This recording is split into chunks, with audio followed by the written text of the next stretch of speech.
আসসালামু আলাইকুম ওয়া রাহমাতুল্লাহ। আসসালামু আলাইকুম তোমাদের সবাইকে।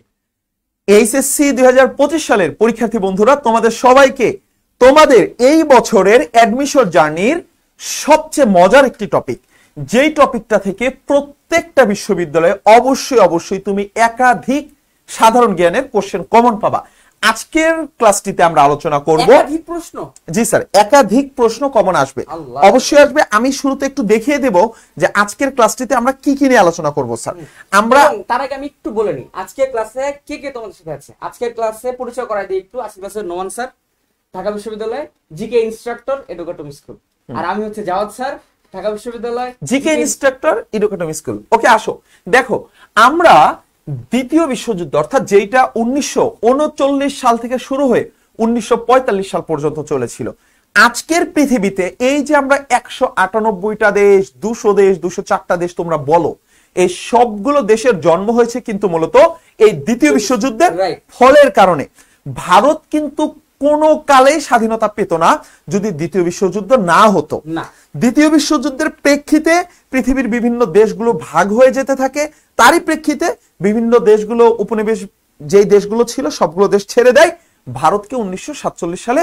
ওরাই কিন্তু বাধ্য হয়ে আমাদেরকে স্বাধীনতা দিয়ে চলে গেছে স্যার। বিষয়টা এমন, অনেকগুলো দেশের তৈরি হয়েছে, তার আগে বিভিন্ন যুক্ত রাজ্যগুলো ছিল। তো এখন কিন্তু ক্লাসের আগে হচ্ছে যে গৌরচন্দ্রিকা হচ্ছে না স্যার। গৌরচন্দ্রিকা মানে কি বলেন? ভূমিকা। এক্স্যাক্টলি, ভূমিকা। এখন কিন্তু ভূমিকা হচ্ছে না, এখন আমরা ক্লাসের গুরুত্বপূর্ণ কথা বলছি। মনোযোগ দিয়ে শুনো, নোমান স্যারের কথাগুলো মন দিয়ে শোনো, আর আমি তোমাদের গ্রুপগুলোতে লিংকটা একটু শেয়ার করে দিই।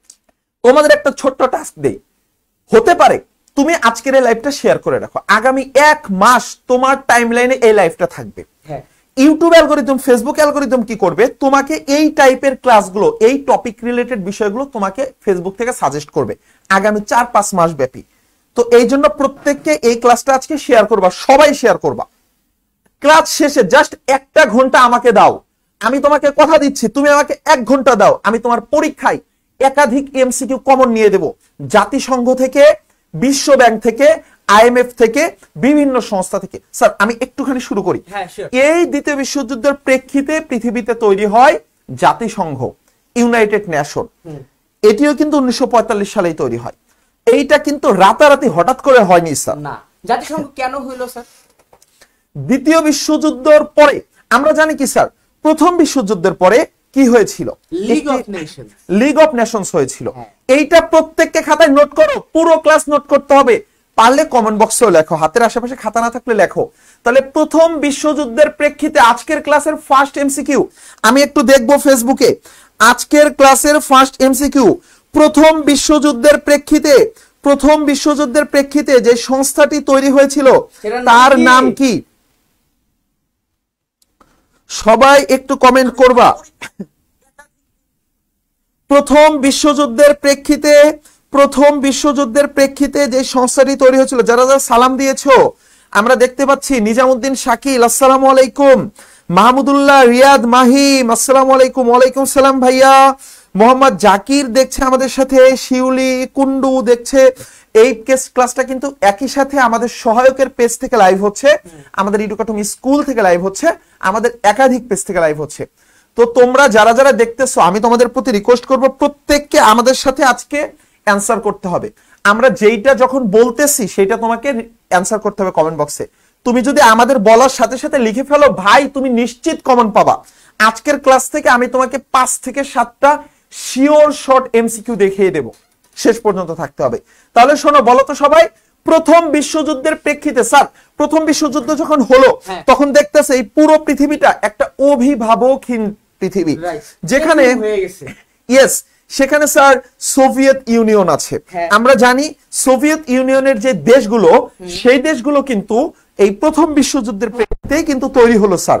তো প্রথম বিশ্বযুদ্ধের প্রেক্ষিতে আমরা পরবর্তীতে দেখলাম যে তারা হলো সমাজতান্ত্রিক মনোভাবের।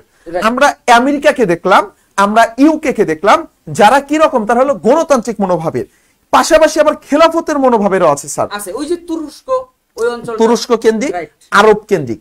এই যে পৃথিবীর ভিন্ন ভিন্ন দেশ, ভিন্ন ভিন্ন জাতি, ভিন্ন ভিন্ন মতাদর্শ, তাদের ভিতরে শান্তি প্রতিষ্ঠার জন্য একটা সংস্থা দরকার। প্রথম বিশ্বযুদ্ধের প্রেক্ষিতে পরবর্তীতে একটি সংস্থা হলো, নাম হলো লিগ অফ নেশনস। জাতিপুঞ্জ, এটা সবাই লিখবা। পুঞ্জ, জাতি সংঘ না কিন্তু, জাতিপুঞ্জ। তাহলে প্রথম বিশ্বযুদ্ধের প্রেক্ষিতে যে সংস্থাটি হলো, নাম কি রে? এই দেখো, কমেন্ট কই স্যার, আমি একটা কমেন্ট পড়ি, আপনি একটা কমেন্ট পড়েন স্যার। আমি আসতেছি, আপনি সহায়কের কমেন্ট পড়েন, আমি এডুকেটর। আমি সহায়ক পেজের কমেন্টগুলো পড়তেছি, জাওয়াত স্যার এডুকেটর স্কুলের কমেন্টগুলো পড়বে। আর সহায়কের পেজ হচ্ছে মোহাম্মদ জাকির, লিখেছে লিগ অফ নেশনস, নেশনস হবে। ওকে, থ্যাংক ইউ। নেশন লিখিস না রে কেউ। আরেকটা কথা, আমরা কিন্তু জিকে গুলো কিছুটা ইংলিশে পড়ানোর চেষ্টা করব, তাহলে তোমাদের লাভ হবে কি জানো? তোমরা যারা বিউপি তে পরীক্ষা দিবে, এখানে কিন্তু অনেক অ্যাডভান্স লেভেলের ইংলিশ আসে না স্যার, স্বাভাবিক ইংলিশ গুলোকেই তোমাদের একটু জানতে হবে, জাস্ট পরিভাষাগুলো। তাহলে সহায়কের পেজের গুলো আমি পড়তেছি। জিকে জুবাইয়ের বই কিনেছি, ঠিক আছে ভাইয়া, যে কোনো বই কেন, কোনো সমস্যা না, আমাদের ক্লাসগুলো করলে কভার হয়ে যাবে। দেখো অনেকক্ষণ সময় দিয়ে ফেলছে, আর সময় দেব না। লিগ অফ নেশনস ব্যর্থ হলো, আমাদের মহানায়ক the great Hitler boss. Hitler boss কোথায় রে? এই তো জাতিসংঘ চলে আসছে। হিটলার বসের কোনো ছবি আছে? হিটলার বসের কোনো ছবি আছে স্যার আজকের টিতে? না, আমাদের আগামী ক্লাসের স্লাইডে আছে, আমি সেই স্লাইডটি আজকে আনা হয়নি, এখানে রুজবেল্টের আছে। আচ্ছা শোনো, আমি না তোমাদেরকে তার আগে একটু, আজকে আমরা মূল ক্লাসে মূলত বিশ্বযুদ্ধ নিয়ে আলোচনা করব না, আমরা শুধু জাতিসংঘ কভার করব আজকের ক্লাসে, শুধু জাতিসংঘ। এর আগে আমি একটুখানি তোমাদের এই মহাদেশগুলো পরিচয় করিয়ে দেই। পৃথিবীতে তোমরা আমাদের পরবর্তী ক্লাসগুলোতে কিন্তু আমরা পেইড বেস আরো বিস্তারিত বলবো, জাস্ট এমনি বলি। আচ্ছা তোমরা কি জানো এই যে এই পুরোটার নাম কিন্তু আমেরিকা? হ্যাঁ, এইটা না, কিন্তু এই পুরোটার নামই আমেরিকা। এক্স্যাক্টলি, কিন্তু দুই আমেরিকার মধ্যে পার্থক্য আছে। পার্থক্য আছে স্যার, আমি সেটা বলতেছি। এই পুরোটার নামে আমেরিকা। আমি যদি বলা হয় ব্রাজিল, ব্রাজিল কোন মহাদেশের দেশ, তোমাকে বলতে হবে এটি আমেরিকা মহাদেশ, কিন্তু সেটি হবে দক্ষিণ আমেরিকা। তোমাকে যদি বলা হয় কানাডা কোথাকার দেশ, একজন কানাডায় গিয়ে বললো আমি এখন আমেরিকায় বসবাস করি, সে কিন্তু সঠিক বলেছে, কারণ কানাডাও আমেরিকা। কেউ একজন চিলিতে গেল, চিলি, এই চিলিতে গিয়ে সে বলতেছে যে আমি এখন আমেরিকায় বসবাস করি, এটাও রাইট স্যার। তাহলে আমেরিকা হচ্ছে এই দুটো মহাদেশ মিলে। আমার একটা প্রশ্ন আছে, আমি স্যার বলেন। ঘটনাটা হচ্ছে এই যে দুইটা আমেরিকা, এটাকে বলা হয় উত্তর আমেরিকা আর দক্ষিণ আমেরিকা। উত্তর দক্ষিণ কেন? আচ্ছা স্যার, এইবার হলো ম্যাপের একদম, এটা সবাই লিখে রাখবা, ম্যাপের উপরের অংশ, তাহলে রস্যৌকার দিয়ে, আমি বাংলার টিচার রে, রস্যৌকার দিয়ে হয় উপর, আবার রস্যইকার দিয়ে হয় উত্তর। তাহলে ম্যাপের যেটা উপরের অংশ থাকে সেটা হলো উত্তর পাশ। এই যে বাংলাদেশ, এই বাংলাদেশ বদ্বীপের এই নিচে আছে হলো বঙ্গোপসাগর, সেই জন্য বলা হয় দক্ষিণে বঙ্গোপসাগর। তাহলে শুধু কিন্তু ইন্টারন্যাশনাল ম্যাপ না, বাংলাদেশের ম্যাপ সহ যত প্রকার ম্যাপ আছে, সকল প্রকার ম্যাপের উপরের অংশ উত্তর দিক, নিচের অংশ দক্ষিণ দিক। সবাই মনোযোগ দিয়ে থাকো, আমি বলেছি শিওর শর্ট 5টা এমসিকিউ সব ভার্সিটিতে কমন হবে। উপর নিচ গেছে, ডানে বামে দেখতে হবে না একটু? আচ্ছা স্যার, আমি ডানে বামে দেখাবো, তার ভিতরে ওদেরকে আমি একটা চমৎকার প্রশ্ন করতে চাই। এই তোমরা তো খেলা দেখো, খেলা দেখো না, ফুটবল খেলা দেখো, ওয়েস্ট ইন্ডিজ কি, এটা একটু সবাই কমেন্টে জানাবা। ওকে স্যার, হ্যাঁ, ওয়েস্ট ইন্ডিজ কি রে? ক্রিস গেইল কোন দেশের মানুষ? তোমরা কেউ লিখতে পারবা? ক্রিস গেইল কোন দেশের ছিল, কোন দেশের? অনেকেই স্যার কি করবে জানেন, লিখবে ওয়েস্ট ইন্ডিজ দেশের, কিন্তু না রে, ওয়েস্ট ইন্ডিজ কোনো দেশ না, এইখানে 13টা দেশ আছে। হ্যাঁ, তোমরা যারা খেলা ফলো করো, স্পেশালি খেলার খবর পড়ো, তোমরা কখনো খবরের কাগজে এরকম দেখছো কিনা যে ক্যারিবীয় প্লেয়াররা জয় ছিনিয়ে এনেছে? ক্যারিবীয় মানে কি ভাই? ক্যারিবিয়ান কি জিনিস, এটা কই থেকে আসলো স্যার? ক্যারিবিয়ান একটা দ্বীপ স্যার। তাই? ইয়েস। আচ্ছা, সেই দ্বীপে যে 13টা দেশ আছে স্যার, সেই 13টা দেশের কিন্তু চমৎকার নাম আছে স্যার। এই চমৎকার নামগুলো স্যার আমরা মানে খুব সুন্দর করে মুখস্থ করে ফেলতে পারি। যেমন আমি যেভাবে মুখস্থ করতাম, আমি এইভাবে বলতাম যে, আমি টেকনিকটা বলবো না, আগে দেশগুলোর নাম বলে, ঠিক আছে? এখানে যে দেশগুলো আছে, বাহামা আছে, বারবাডোস আছে, কিউবা আছে, ডোমিনিকা আছে, ডোমিনিকান প্রজাতন্ত্র আছে, গ্রানাডা আছে, জ্যামাইকা আছে, হাইতি আছে, Saint Kitts and Nevis, Saint Lucia, Saint Vincent, Antigua and Bermuda আছে, ত্রিনিদাদ আছে। এই যে 13টা দেশের নাম আমি বলে ফেললাম, তোমরা ভাবতেছো 13টা দেশের মধ্যেই ক্রিস গেলের দেশ আছে কিন্তু। কিন্তু স্যার আপনি 13টা দেশের নাম মনে রাখলেন কেন? চমৎকার একটা টেকনিকে আমি কি করছি জানেন, এটা কিন্তু কেউ হাসবা না, আমি না বানিয়ে ফেলছি, এটা আমার নিজের বানানো সূত্র, মানে কোনো বইয়ের না স্যার। যে বাবা কি ডোগরা জেহাসে যাত্রী, আমরা বললাম যে বাবা কি ডোঙ্গা নৌকার যাত্রী কিনা। এখন আমি হচ্ছে ইন্ডিয়ান, তো আমি ওই যাত্রীটাকে ইয়াত্রী বলি। ওই যে ওরা যমুনা বলে না, যমুনাকে যোদ্ধা বলে, যোদ্ধাকে। যুবরাজ সিং এর নাম হয়ে গেছে ইউবরাজ সিং। ইউবরাজ সিং। তো আমি না এইভাবে মনে রাখছি যে এইটা আমি তোমাদেরকে পরবর্তীতে এটার জন্য সিটি দিয়ে দেব যে বাবা কি, এই যে বাবা কি, তাহলে বাহামা, বারবাডোস, কিউবা, মানে জিজ্ঞেস করতেছি যে বাবা কি ডোগরা জাহাজের যাত্রী। ডোগরা, ডোতে হচ্ছে ডোমিনিকা, ডোতে দুটো দেশ হয়, একটা হচ্ছে ডোমিনিকা আর একটা ডোমিনিকান প্রজাতন্ত্র। বাবা কি, ইয়েস, বাবা কি ডোগরা জাহাজের যাত্রী। এই যে গ্রা মানে হচ্ছে গ্রানাডা। তাহলে এগুলো কোথাকার দেশ? আমরা কিন্তু ক্যারিবিয়ান 13টি দেশের নাম বলতেছি। তাহলে Bahamas, Barbados, Cuba, Dominica, Dominican, Grenada, অনেকগুলো দেশ হয়ে গেছে, আরো আছে। ডোগরা জাহাজ, এটা হবে জাহাজ। ছোট করে নেন কলমটা। কলম ছোট করে নেব স্যার? ওটা থাক, সমস্যা নাই, আমি কলমটা ই করে দিই না, আমি ওদেরকে জাস্ট এমনি স্যার, আমি এগুলো লেখাবো না স্যার। না তারপর স্যার আমি সামনে যাব। আমরা মূলত আজকে কিন্তু জাতিসংঘ নিয়ে কথা বলবো, বাট রিলেটেবল বিষয়গুলো জিকে যে কত মজার, কত সহজ, এটাই শুধু আমি তোমাদেরকে দেখাচ্ছিলাম। এক্স্যাক্টলি। ম্যাপ দেখলে অনেকে ভয় পায় যে হাই হাই ম্যাপের কেমন কি, বাট স্যার অনেক মজা। আমি যা পড়াচ্ছিলাম আমি ওদের একটু বলে দেই যে এই আমেরিকাকে কিন্তু 3টা ভাগে ভাগ করা যায়। স্যার আমেরিকা নাম হচ্ছে 2টা ছিল স্যার। আমরা প্রথমত 3 ভাগে ভাগ করছি না, প্রথমত 2 ভাগে ভাগ করলাম। যে এইটা হলো উত্তর আমেরিকা মহাদেশ, এটা হলো দক্ষিণ আমেরিকা মহাদেশ। এবারে উত্তর আমেরিকাকে আবার 3টা ভাগে ভাগ করা যায়। উত্তর আমেরিকার ভিতর আরেকটা উত্তর আমেরিকা আছে। তাই? ইয়েস। কি সেটা? সেই উত্তর আমেরিকায় আছে হচ্ছে কানাডা, আমেরিকা, ইউএসএ, যেটা ইয়েস, যুক্তরাষ্ট্র। হ্যাঁ হ্যাঁ, ইউএসএ, হ্যাঁ, মানে যুক্তরাষ্ট্র আছে। তাহলে আছে কি কি? মেক্সিকো, কানাডা, যুক্তরাষ্ট্র। 3টা হলো কি স্যার? উত্তর আমেরিকার ভিতরের উত্তর আমেরিকা। তাহলে উত্তর আমেরিকার ভিতরে আবার 3টা ভাগ আছে। প্রথম ভাগের নাম কি রে? প্রথম ভাগে আছে 3টা দেশ, কানাডা, যুক্তরাষ্ট্র, মেক্সিকো। দ্বিতীয় ভাগে কি আছে? দ্বিতীয় ভাগে আছে কয়েকটি দেশ। সেই দেশগুলোর নাম কি জানো? সেগুলো হচ্ছে Belize, Guatemala, El Salvador, Honduras, Nicaragua, Costa Rica, Panama. এই পানামা একটা বিখ্যাত দেশ। যেই দেশে আছে হচ্ছে একটি পানামা খাল।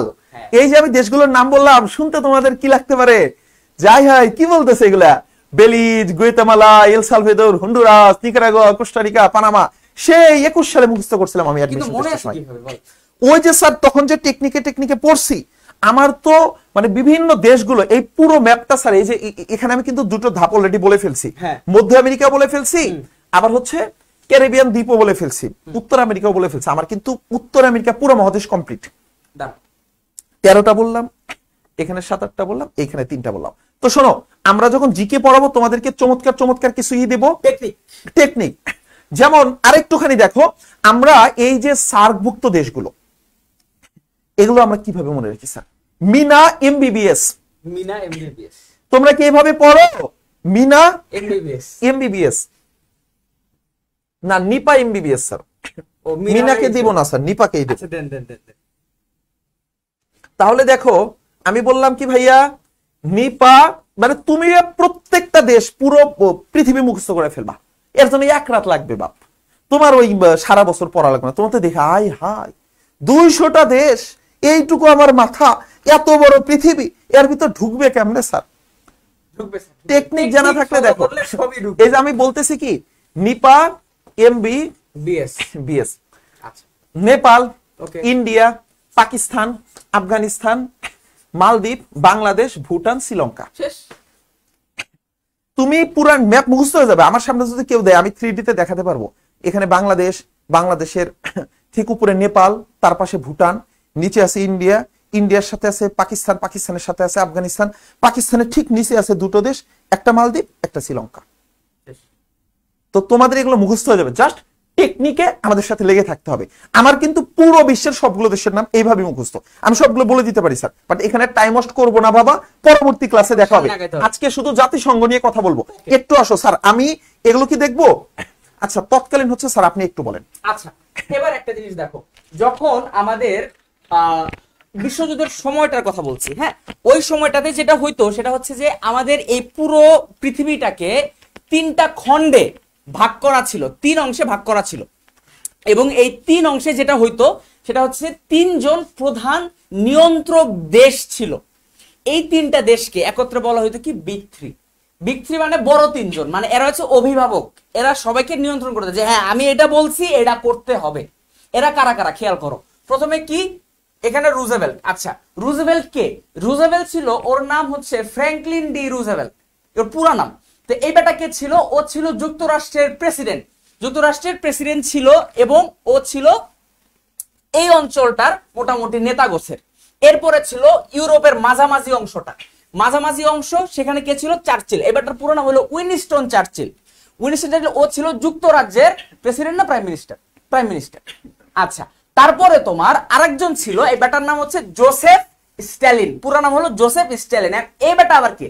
এ ছিল তোমার এই যে অঞ্চলটা তোমরা ম্যাপের মধ্যে দেখো না, এখন এটা দেখলে না আমাদের মাথার মধ্যে টপ করে ভাষা উঠে যে ভাইয়া এটা তো রাশিয়া। না ভাইয়া, এটা রাশিয়া না, এটা ছিল সোভিয়েত ইউনিয়ন। এই যে তোমরা এই যে দেখো না, রাশিয়া ইউক্রেন যুদ্ধ লাগছে, এই ইউক্রেনও কিন্তু সোভিয়েত ইউনিয়নের অংশ ছিল, জানো এটা? পরে সোভিয়েত ইউনিয়ন ভাঙ্গে রাশিয়া হইলো, আর বাকি আরো কয়েকটা দেশ হইলো। তো সেই সোভিয়েত ইউনিয়নের নেতা ছিল। এখন তোমাকে অনেকে বলতে পারে যে সোভিয়েত ইউনিয়ন আবার কোন দেশ? সোভিয়েত ইউনিয়ন ছিল রাশিয়া ভেঙে যাওয়ার আগে একটা দেশ, কয়েকটা দেশ মিলায়ে রাশিয়া সহ একটা দেশ ছিল, সেটার নাম সোভিয়েত ইউনিয়ন। সেই সোভিয়েত ইউনিয়নের নেতা ছিল এই জোসেফ স্ট্যালিন। এই 3 জনের কাজ কি? এরা হচ্ছে পুরা পৃথিবী নিয়ন্ত্রণ করতো। সোজা বাংলা কথা হইলো, এরা যেভাবে বলতো সেভাবেই পৃথিবী চলতো। ওই যে জাতিসংঘ বা জাতিপুঞ্জ, এরা তো জাতিপুঞ্জ তো ফেল মাইরে গেছে, জাতিসংঘ তখনও হয় নাই। এরা 3 জন এই পুরা পৃথিবী নিয়ন্ত্রণ করতো। আমি একটা চমৎকার নিউজ দিতে চাই, এইটা তোমরা প্রত্যেককে মনে রাখবা, যে পৃথিবীতে একজন ব্যক্তি যে রাষ্ট্রপ্রধান, এত বড় রাজনীতিবিদ, কিন্তু এই ভদ্রলোক নোবেল প্রাইজ পেয়েছিল সাহিত্যের উপরে। এইটা যে স্যার ঢাকা ইউনিভার্সিটিতে 5-7 বার আসছে, প্রচুর প্রচুর। ঢাকা ইউনিভার্সিটিতে এখন পর্যন্ত কয়েকবার আসছে, এবং অনেক ভার্সিটিতে এটা আসে, এই বছরও চলে আসবে। কোনো না কোনো ভার্সিটিতে পাবা যে বিখ্যাত রাজনীতিবিদ, কত বড় রাজনীতিবিদ হলে জাতিসংঘ গঠন করায়নি, পরিচালনা করে। হ্যাঁ, এবং উনি বিখ্যাত একজন ব্রিটেনের একজন রত্ন ছিল, এত বড় একজন রাজনীতিবিদ হয়ে খুবই মেধাবী। তিনি নোবেল প্রাইজ পেয়েছিল কিসের উপরে? সাহিত্যের উপরে। এটা একটু অ্যাড করে দিলাম স্যার, তারপরে আমরা সামনে। Okay, thank you sir, thank you very much, thank you Noman sir. আচ্ছা, এরপরে আসো, এখন ঘটনাটা ঘটলো কি? ঘটনাটা হচ্ছে তোমাদের বাইধা গেল, বিশ্বযুদ্ধ লেগে গেল। এখন বিশ্বযুদ্ধ লাগার ব্যাপারটা তোমাদেরকে একটু শর্টে বলি।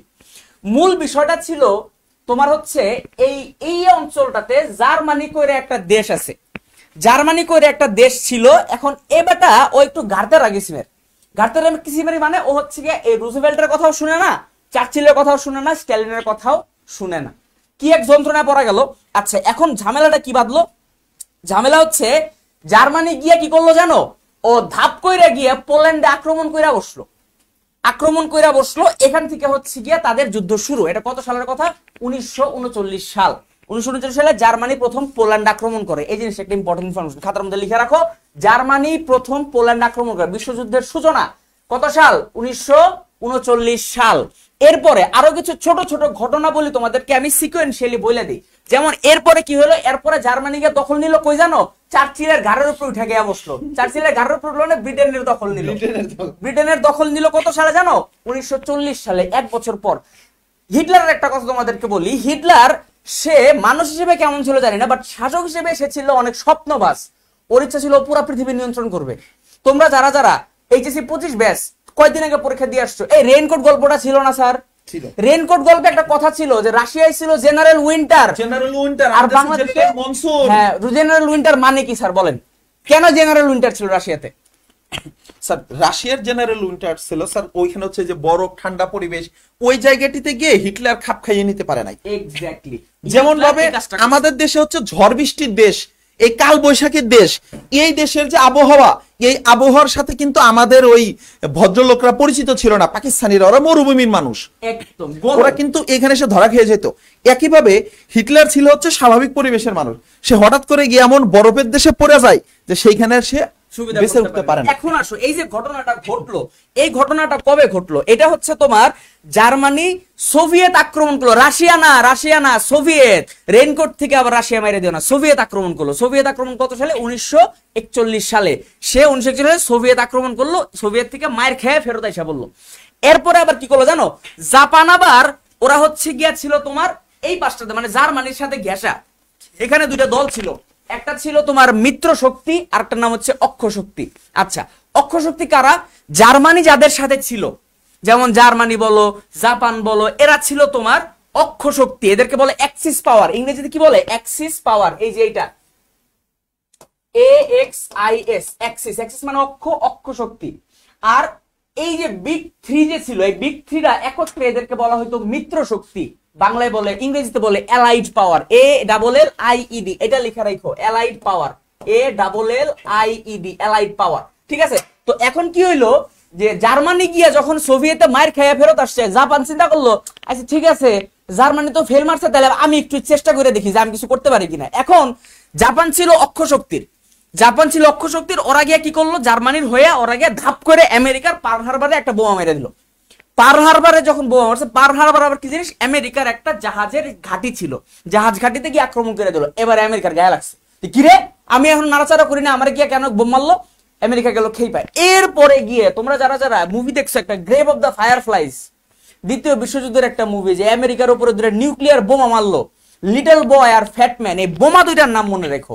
আমেরিকা যে বোমা মারছিল, নিউক্লিয়ার বোমা, ওই দুইটা বোমার নাম মনে রেখো, লিটল বয় আর ফ্যাটম্যান মাইরা জামানরে উড়াই দিল। স্যার আমি একটুখানি মনে রাখার টেকনিকটা শিখাই দেই। ঘটনাগুলো ঘটছিল কত আগস্ট স্যার? কত আগস্ট স্যার? 6 আগস্ট আর 9 আগস্ট। 9 আগস্ট। এবার শোনো, তোমরা এইটা কিন্তু প্রচুর পরিমাণে আসে। আমি নিজে যখন বি ইউনিটে বিইউপিতে পরীক্ষা দিছিলাম, তখন আমার এই পরীক্ষায় প্রশ্নটা আসছিল স্যার, যে 6 আগস্ট কোন বোমাটা ফেলে? 2022 সালে বিইউপিতে পরীক্ষা, এটা FASS এ আসছিল। এই জায়গাতে ফট। আচ্ছা, এখন আমি মনে রাখছি কিভাবে জানো? Little boy fat man. ফ্যাটম্যান অনেক মোটা, অনেক বড় ভুঁড়ি আছে, এটা আগে ঢুকতে পারবে না, আগে ছোট সাইপরে দিতে হবে। তাহলে লিটল বয় আগে আসে, একটা সময় বয়স বাড়লে সে ফ্যাটম্যান হয়ে যায়। তাহলে 6 আগস্ট হবে কি? Little boy. ইয়েস। আর ফ্যাট কখন? ফ্যাট আসে পরে। তাহলে এটা 6 আগস্ট হচ্ছে লিটল, আর 9 আগস্ট কি? ফ্যাট। ফ্যাট। শেষ। এটা মনে রাখেন স্যার। আমরা না ওদেরকে আজকে বিশ্বযুদ্ধ পড়াবো না, আমরা তোমাদেরকে বিশ্বযুদ্ধে পড়াতেও আসি নাই, তোমরা ভয় পেয়ে যেও না। জিকে খুব মজার জিনিস। আমি পার্সোনালি জিকে টিচার, হ্যাঁ আমি ইডোকাটমে বাংলা পড়াচ্ছি, বাট আমি কিন্তু মেইনলি জিকে টিচার। আমি আমার কোচিং লাইফ শুরু করছিলাম জিকে দিয়ে। আমি বাংলা টিচার হিসেবে আমার এক্সপিরিয়েন্স মাত্র 6 মাসের, কিন্তু জিকে টিচার হিসেবে আমার এক্সপিরিয়েন্স আরো কয়েক বছর। আমি আমার নিজের ব্যাচমেটদেরকে জিকে পড়াইছি, কারণ আমি স্যার 2021 সালে জিকের সব অনেকগুলো ক্লাস কমপ্লিট করে আমি 21 সাল থেকে জিকে নিয়ে কাজ করি। তো সেই জায়গা থেকে আমি তোমাদেরকে এইটুকু সিওরিটি দিতে পারি যে জিকে খুবই মজার জিনিস। যদি তোমরা টেকনিকে যে দেখলে না, আমি দেশগুলোর নাম বললাম, Belize, Guatemala, El Salvador, Honduras, Nicaragua, Costa Rica, Panama, বা ওইদিকে নিপা এমবিবিএস এর দেশগুলো, তারপরে এশিয়ান কান্ট্রিগুলো, ভাই খুবই মজার জিনিস যদি তুমি টেকনিকে শিখতে পারো। আমরা ওদেরকে এখন বিশ্বযুদ্ধ পরে থেকে ভয় পেয়ে যাবা। খুব গুরুত্বপূর্ণ কিছু জিনিস আছে। এই যে জাতিসংঘ প্রতিষ্ঠা হয়েছিল 11টি সম্মেলনের মাধ্যমে, সেগুলো আমরা আজকে তোমাদেরকে কথা বলবো। তারপরে কথা বলবো কি জানো? এই 11টা সম্মেলন নিয়ে কথা বলবো তোমাদেরকে। আমরা আজকে পড়াবো যে জাতিসংঘে হওয়ার প্রেক্ষিতে, জাতিসংঘ হওয়ার সমকালীন সময় আরো কিছু প্রতিষ্ঠান তৈরি হয়েছে। যেমন পরীক্ষায় প্রশ্ন এসে থাকে যে কোন প্রতিষ্ঠানটিকে ব্রেটন উডস ইনস্টিটিউট বলা হয়? আমেরিকার ব্রেটন উডস নামক একটা জায়গা আছে। এই ব্রেটন উডস নামক জায়গায় 1944 সালে একটা সম্মেলন হয়, এবং সেই সম্মেলন থেকে ঘোষণা হয় যে পৃথিবীবাসীর অর্থনীতিকে নিয়ন্ত্রণ করার প্রক্রিয়াটি কেমন হবে। ভালো করে মনে রাখো সবাই, প্রত্যেককে ক্লাসটিতে রিয়াক্ট দাও। আমি দেখলাম মাত্র কয়েকজন রিয়াক্ট দিছো। যারা সহায়কের পেজে দেখতেছো তার কমেন্টগুলো আমি পড়তেছিলাম, আর স্যার ইডোকাটমের কমেন্টগুলো পড়তেছিলাম। আমরা দেখতেছিলাম যে তোমরা মাত্র 65টা 199 জন ক্লাস দেখতেছো, এটা কেমন করতে ভাই? কই 199? আরে এই যে 199 জন, 243 জন ক্লাস দেখতেছে। সেটা তো সহায়কে দেখতেছে না, ঠিক? ওকে, সহায়ক হয়তো বেশি দেখতেছে। শোনো তোমরা, আমরা যেটা বলতেছিলাম যে এই কোশ্চেনটা কিন্তু প্রচুর আসে ভাইয়া, যে কোন প্রতিষ্ঠানটিকে ব্রেটন উডস ইনস্টিটিউট বলা হয়। এইখানে কিন্তু অনেকগুলো আসে, যেমন এই মুহূর্তে জাতিসংঘের অধীনে স্যার যতগুলো সংস্থা আছে সবচেয়ে পুরাতনটার নাম বলতে পারবেন? আইএলও। আইএলও এটা প্রথম বিশ্বযুদ্ধের প্রেক্ষিতে তৈরি হয়েছে, ইন্টারন্যাশনাল লেবার অর্গানাইজেশন। তাহলে আমরা জাতিসংঘের তার মানে জাতিপুঞ্জের একটা সংস্থা আছে যেটা 1917 সালের প্রেক্ষিতে আমরা যেই বিখ্যাত বিপ্লব, আমরা সেটাকে অনেকগুলো নাম বলি। আমরা বলি অক্টোবর বিপ্লব, আমরা বলি বলশেবিক বিপ্লব, আমরা বলি লেনিন বিপ্লব, আমরা বলি রুশ বিপ্লব। আমরা কিন্তু বিভিন্ন বিপ্লবগুলোর বিভিন্ন প্রকার নাম দেই স্যার। যেটাই অক্টোবর বিপ্লব, সেটাই রুশ বিপ্লব, সেটাই লেনিন বিপ্লব। ভ্লাদিমির ইলিচ লেনিনের নেতৃত্বে 1917 সালে রাশিয়াতে যে বিদ্রোহটি হয়েছিল এবং তার প্রেক্ষিতে একটি বিপ্লব হয়, তার সেই বিপ্লবের প্রেক্ষিতে আমরা পরবর্তীতে দেখি আজকের ইউক্রেন, আজকের কাজাখস্তান, কিরগিজস্তান, তুর্কমেনিস্তান, তাজিকিস্তান, এই যে দেশগুলো আছে, এই সবগুলো দেশ তখন তৈরি হয়েছিল স্যার। মানে ওরা এই দেশগুলো তৈরি হয় তখন ইউএসএসআর হয়ে যায়। আচ্ছা, এইবার আসেন তাহলে এই যে বিষয়গুলো সবচেয়ে পুরাতন সংস্থাটি হয়েছিল কোনটি? আইএলও। আইএলও। কিন্তু তোমার এইটা নিয়ে সবচেয়ে বেশি প্রশ্ন হয় ঢাকা ইউনিভার্সিটিতে হয়, আমি নিজে ইয়েতেও পেয়েছিলাম অন্যান্য ইউনিভার্সিটিতে, যে কোন প্রতিষ্ঠানগুলোকে ব্রেটন উডস ইনস্টিটিউট বলা হয়। সবাই লিখে ফেলবা, খাতায় লিখবা, যাদের কাছে খাতা নাই কমেন্ট বক্সে লেখো যে ব্রেটন উডস ইনস্টিটিউট হলো দুটি, একটা হচ্ছে ডাব্লিউবি মানে ওয়ার্ল্ড ব্যাংক, আর একটি হলো আইএমএফ। এবং আইএমএফটা যে কি ইম্পর্টেন্ট আমি তোমাদের বলবো, এটার পূর্ণ রূপ লেখো, শর্ট রূপ লিখিও না। এইটা স্যার প্রচুর পরিমাণে প্রশ্ন আসে। কি পোলাপান ভুল করে কি জানেন? এই মনিটারিটা ভুল করে, মানিটারি হয়ে যায়। মানিটারি হয়ে যায়, মানিটারি না কিন্তু মনিটারি। এটাতে খেয়াল করে দেখো MONE ওয়াই কিন্তু নাই, ওয়াই আছে লাস্টে গিয়ে, বানানটা খেয়াল করো, এখানে প্যাচ লাগে। তাহলে আইএমএফ কোনটা? তাহলে শোনো যে পৃথিবীতে দুটো প্রতিষ্ঠান আছে যাকে ব্রেটন উডস ইনস্টিটিউট বলা হয়। কারণ 1944 সালে যে ব্রেটন উডস সম্মেলনটা হয়েছিল, যে সম্মেলনে নির্ধারিত হয় যে ডলার হবে বিশ্ববাজারের সকল প্রকার বিনিময়ের একমাত্র মাধ্যম হিসেবে সেখানে নির্ধারণ করা স্ট্যান্ডার্ড। একটু ইন্টারাপ্ট করে বাচ্চাদেরকে, সেটা হচ্ছে তোমরা অনেকে লিখতে গিয়ে প্যারা খেয়ে যেতেছো, ভাইয়া একটু আসতে যান, লিখতে পারতেছি না। শোনো, তোমাদের একটা কথা আমি বুঝায় বলি। ব্যাপারটা হচ্ছে স্লাইডের মধ্যে অনেক কিছু লেখা আছে, ঠিক আছে? ঘটনা হচ্ছে তোমাকে সবকিছু লিখতে যাও না, সব লিখতে গেলে তুমি পাগলা যাবা। যেগুলো যেগুলো ভাইয়া লিখতে বলে, আমি লিখতে বলি, সেগুলো লিখবা। বাকি জিনিস তো স্লাইডে আছে রে ভাইয়া, অত কষ্ট করার দরকার নাই তো। যেগুলো বলতেছি শুধু সেগুলো লেখো। আর হ্যাঁ, আজকে হচ্ছে বেসিক্যালি তোমাদেরকে জাতিসংঘ নিয়েই পড়াচ্ছে, জাতিসংঘের বাইরে তেমন আর গুরুত্বপূর্ণ কিছু নাই, ঠিক আছে? সো প্যারা খাওয়ার কিছু নাই, রিল্যাক্স। এই তোমাদের একটা কথা বলি বাপ, আমি না এই পৃথিবীতে জন্মের আগে আর 1000 বার জন্ম নিছি, টাউট কোথাকার। তোমার তো পিটানো দরকার, বলো এগুলো জীবনে দেখি নাই, মাথার উপর দিয়ে যাচ্ছে, আস্তাগফিরুল্লাহ। কিনে বাপ, আমরাও তো লাইফে ফার্স্ট টাইমই দেখেছিলাম ইন্টারের পরে, তাই না? তো আমার মনে হয় এর আগে 1000 বার জন্ম নিয়েছি, প্রত্যেকবার পুনর্জন্ম হওয়ার সময় আমি আগের জন্মে শিখে গেছিলাম আমি হলাম দালাই লামা। তোমরা দালাই লামা বোঝো? দালাই লামা হলো তিব্বতের অংশের যে শাসক হয়, ধর্মীয় শাসক বৌদ্ধদের। তারা কি করে স্যার জানেন? তাদের থিমটা জানো? আমাদের এখানে হয়তো অনেক বুদ্ধিস্ট স্টুডেন্ট আছো, তোমরা এটা ভালো বুঝবা। দালাই লামা হলো স্যার ওদের ধর্মীয় নেতা। যেমন আমরা ইরাক ইরানে দেখি যে একজন প্রধান ধর্মীয় গুরু থাকে, খোমেনি থাকে। তো ওরা কি করে? ওরা মনে করে যে দালাই লামা মৃত্যুবরণ করার সাথে সাথে আর একজন দালাই লামা জন্ম নেয়, মানে দালাই লামার কখনো মৃত্যু হয় না, মানে ইনস্ট্যান্ট আরেকজন। ইয়েস। আচ্ছা, এবং এটা কি সেম ব্যক্তি আবার জন্ম নেয় নাকি নতুন আরেকজন ব্যক্তি জন্ম নেয়? না না, ওই দালাই লামার ওই আত্মাটাই নতুন ব্যক্তির ভিতরে আসে। এই জন্য দালাই লামা যখন মারা যায় তখন ওরা একটা শিশুকে নির্বাচন করে দালাই লামা হিসেবে, তোমরা ইউটিউবে দেখে নিবা। তো তোমরা কি মনে করো আমরা দালাই লামা রে তোমার মাথার উপর দিয়ে যাচ্ছে, আমার মাথার উপর দিয়ে যায় নাই রে বাপ, আমি তো টান দিয়ে ধরে ভিতরে ঢুকাই দিচ্ছি, ভিতরে ঢুকাইতে হবে, তাছাড়া তো হবে না। তো তোমার বুঝতে হবে, একটুখানি ক্লাসে থাকো। এই যে মানে এগুলো না স্যার, এক ক্লাসে কোনোদিন কেউ বস হয় না। আজকে একটা হঠাৎ ক্লাস, মানে এইটা তোমার কোনো পেইড বেসের ক্লাস না। পেইড বেসের ক্লাস যখন হবে তখন আমি চেইন মেইনটেইন করে তোমাকে 1900 প্রথম বিশ্বযুদ্ধ হলো এত সালের এত তারিখ, তারপরে এই তারিখে এটা ঘটছে, তোমাকে আমি চেইন মেইনটেইন করে সব পড়াবো। বাট আজকে ইম্পর্টেন্ট কিছু টপিক দেখাচ্ছি, যা শুনে যাও। তোমার এটা মনে থাকবে না 1944 সালে ব্রেটন উডস সম্মেলন হয়েছিল, দুইটা প্রতিষ্ঠান হয়েছে, দুটোই অর্থনীতি রিলেটেড, একটা আইএমএফ একটা ওয়ার্ল্ড ব্যাংক। এটা মনে না থাকার কি আছে? আর তোমাদের সাথে আমি আমার পার্সোনাল এক্সপেরিয়েন্স একটু শেয়ার করি, তাইলে তোমরা জিনিসটা বুঝতে পারবা যে কেন এটাকে এত ভয় পাওয়ার কারণ নাই। আমি ছিলাম সায়েন্সের স্টুডেন্ট, আমি সারা জীবন হচ্ছে ফিজিক্স কেমিস্ট্রি ম্যাথের অঙ্ক গুতায় আসছি। এরপর আইসা যখন হচ্ছে গিয়ে দেখলাম যে ঠিক আছে এখন আমার ভর্তি পরীক্ষা, আমার প্রিপারেশন তো জিরো, সায়েন্সের সব ভুইলা খায়া বসে আছি, তখন আমি দুঃখে শেষ পর্যন্ত আমি গেলাম কই জানো, ডি ইউনিটে পরীক্ষা দিতে, ঘ ইউনিট। এখন আর ঘ ইউনিট নাই, এখন ঘটা হয়ে খ হয়ে গেছে। আচ্ছা ভালো, গেছি। যাওয়ার পরে আমি প্রথম দিনে না সিলেবাসটা দেখতেছি যে আচ্ছা কি কি পড়তে হয়। যখন দেখলাম যে জাতিসংঘ, ওয়ার্ল্ড ম্যাপ, বিশ্বযুদ্ধ, এইটা ওইটা, বাংলাদেশ, বাংলাদেশের মুক্তিযুদ্ধ, ভাষা আন্দোলন, ব্রিটিশ শাসন আমল, প্রাচীন আমল, মধ্যযুগ, আমার মনে হলাম বৈশা বৈশা কতক্ষণ কান্দি, যেটা কেমন কথা। এরপরে কি হলো জানো, এরপরে হচ্ছে আমি এরকম অনলাইনে টিচারদের না ক্লাস করা শুরু করলাম, টুকটাক টুকটাক টুকটাক করে ক্লাস করা শুরু করলাম। এবং তোমরা বিশ্বাস করবা না, এক সপ্তাহের মধ্যে না আমার কাছে পুরো জিনিসটা গুছায় গেছে। আচ্ছা ঠিক আছে, এটা এইভাবে পড়তে হবে, এটা এইভাবে মনে রাখতে হবে, এখান থেকে এতটুকু পড়তে হবে। ভাইয়ারা তোমাদেরকে একটা কথা বলি, জাতিসংঘ রিলেটেড তুমি যদি মনে করো একটা বাজার থেকে এই মোটা একটা সাধারণ জ্ঞানের বই কিনে নিয়ে আসছো, আসার পরে তুমি বই উল্টায় দেখলা জাতিসংঘ বইরা খালি লেখা রাখছি 100 পাতার উপরে, তোমাকে 100 পাতা পড়তে হবে না, বেছে পড়তে হয়। সব জিনিস পরীক্ষায় আসে না। স্যার একটু বলেন না ওদেরকে সব কেন পড়তে হবে? আচ্ছা, মাথা কেন নষ্ট করতে সব হবে? পড়া লাগবে না বাবা, তোমার একটা বইয়ে 500 পেজ আছে, কিন্তু তোমার 500 পেজের দরকার নাই।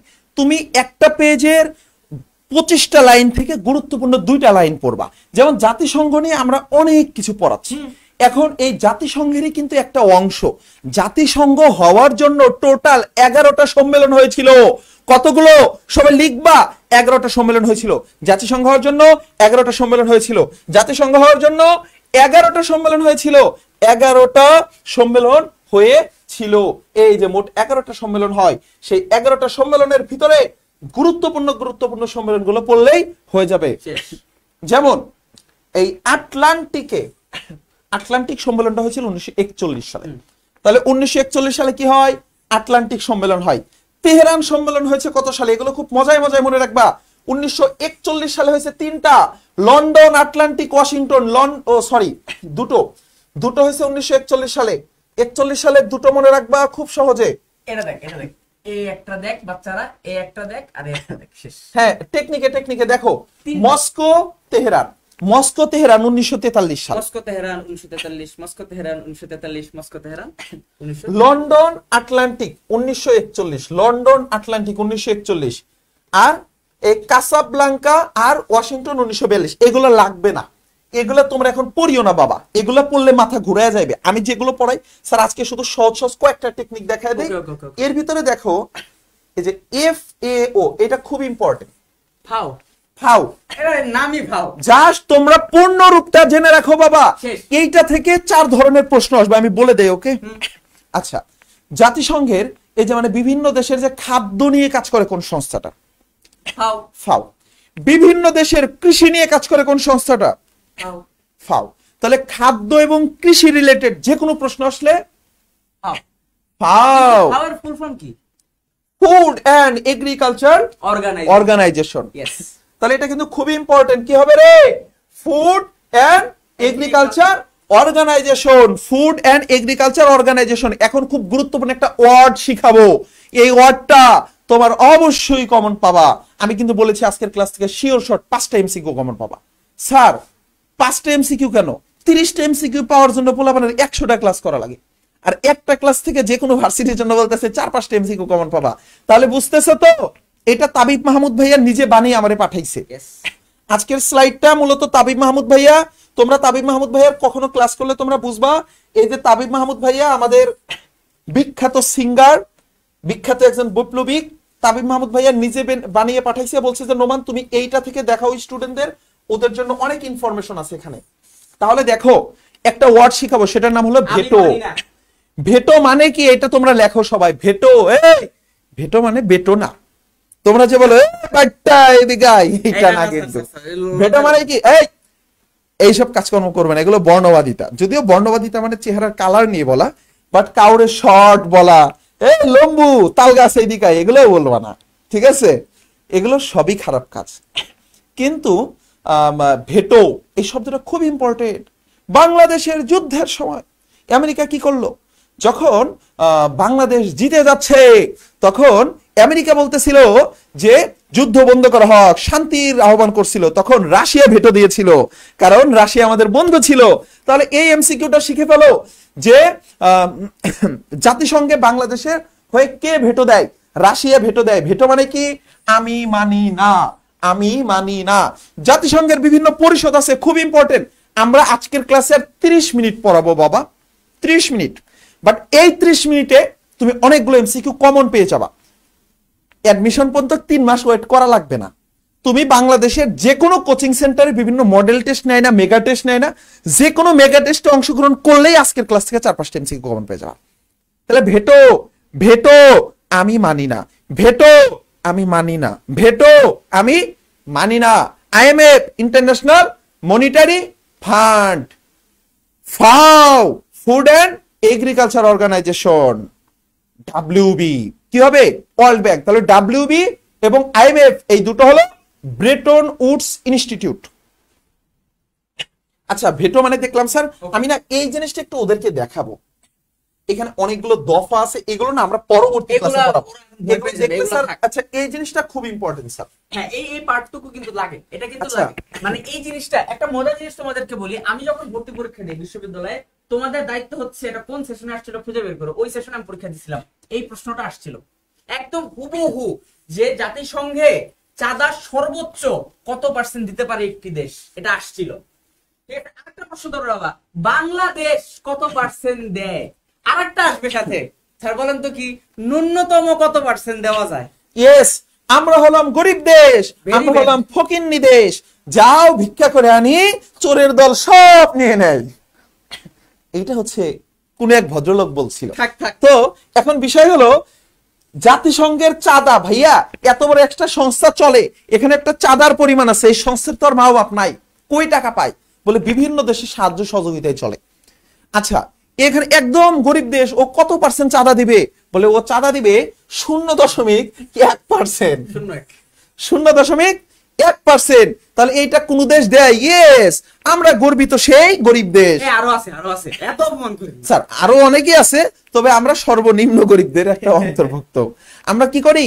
0.1%, এইটা আসবেই। যারা যারা খাতায় লিখবা না, তারা কি করবা? এখন কমেন্ট বক্সে লেখো। তাহলে জাতিসংঘে পরিচালনায় বাংলাদেশ কত % চাঁদা দেয়? বাংলাদেশ চাঁদা দেয় 0.01%। 0.01%। এখানে ভুল করে ফেলছি স্যার। 0.1 মানে 0.01। তাহলে 0.01%। এই যে এখানে লিখে দিয়েছি, বাংলাদেশ চাঁদা দেয় কত % রে? 0.01। এবার ভাইয়া সর্বোচ্চ দেয় কে?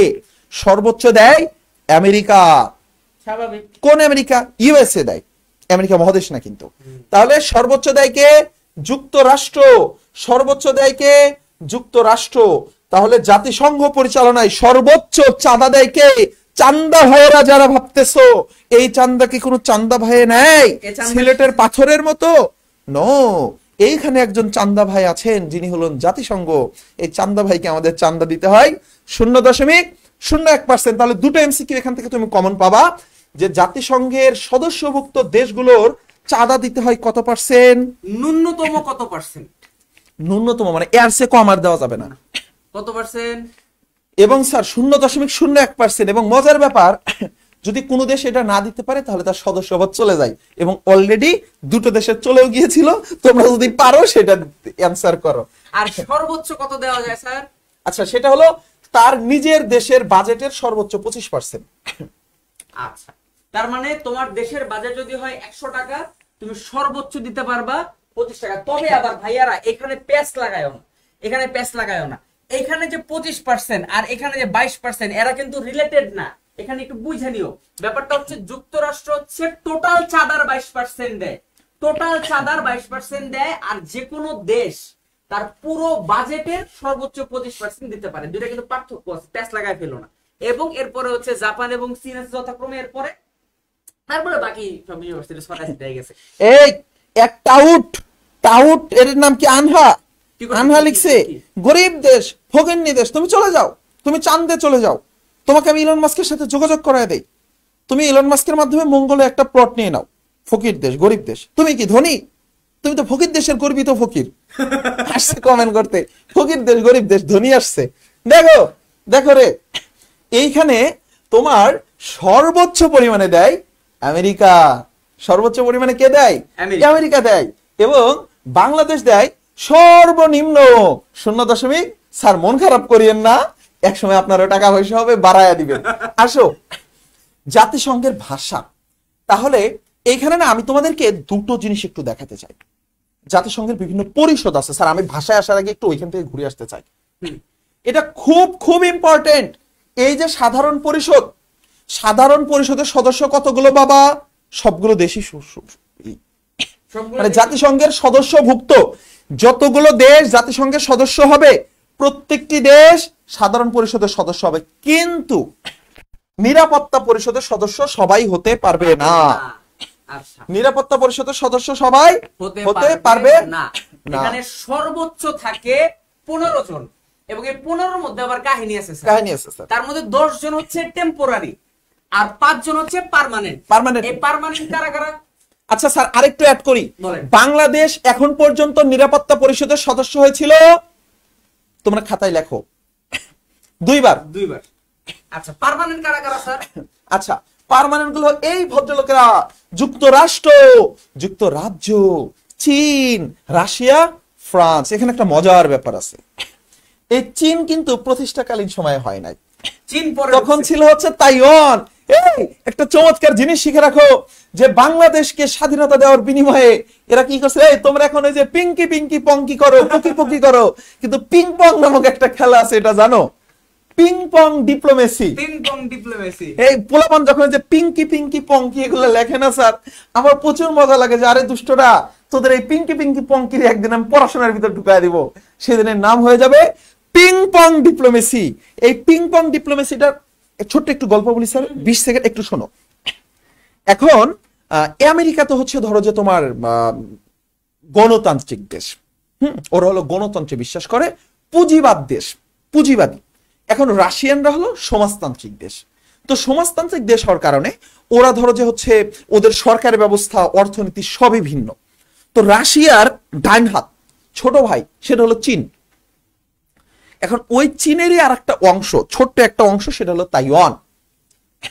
তাইওয়ানই তো স্যার। হ্যাঁ, সে তাইওয়ান হলো কি করে? আমেরিকার সাথে হাত মিলায়, হাত মিলে তাইওয়ান হয়ে যায় পুঁজিবাদী, আর চীন থেকে যায় সমাজতান্ত্রিক।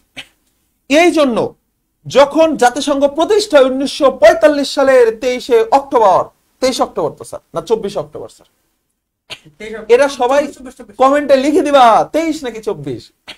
অবশ্যই এটা 24 অক্টোবর হবে, 23 কিন্তু লেখা যাবে না। এই 24 অক্টোবর যে দেশ প্রতিষ্ঠা হলো, মজার ব্যাপার, এত বড় একটা চীন জাতিসংঘ সদস্য না।